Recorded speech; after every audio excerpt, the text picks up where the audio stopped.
ભગવાન સ્વામિનારાયણે પોતાના જીવનના એવા સિદ્ધાંતો કે જે લાખો હરિભક્તોને સુખી, સંપન્ન અને સરસ મજાનું વ્યવહારુ જીવન જીવતા શીખવાડ્યું હોય તો એ શિક્ષાપત્રી છે. આવનારા સમયની અંદર જ્યારે શિક્ષાપત્રીને 200 વર્ષ પૂરા થવા જઈ રહ્યા છે ત્યારે શિક્ષાપત્રી દ્વિશતાબ્દી મહોત્સવ સ્વામિનારાયણ મંદિર ભુજ દ્વારા ઉજવવા જઈ રહ્યો છે અને એમાં હું આપને મળવા આવી રહ્યો છું સુખનું સરનામું શિક્ષાપત્રી આ વિષય ઉપર વાતો કરવા માટે.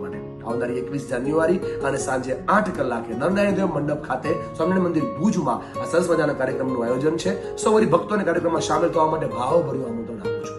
નાના બાળકથી લઈ વડીલો સૌ સાથે મળી અને ચાલોની શિક્ષાપત્રીના સરસ મજાના આદેશોમાંથી પરિવાર, સમાજ, દોસ્તી, પતિ પત્નીના સંબંધો, સંસારિક સંબંધો અને સાથે સાથે ધંધામાં પણ કેવી રીતે આગળ વધી શકાય એ વાતોને સાકાર કરીએ.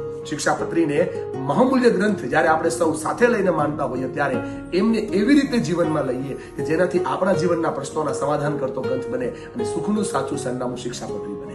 આવનારી 21 જાન્યુઆરી સાંજે 8 વાગ્યાના સમયે હું આપને મળવા આવી રહ્યો છું. આપ સૌ પરિવાર સાથે, દોસ્તો સાથે મોટી સંખ્યામાં હાજર રહેજો. સ્વામિનારાયણ મંદિર ભુજ આપને સૌને આવકારે છે. જય સ્વામિનારાયણ.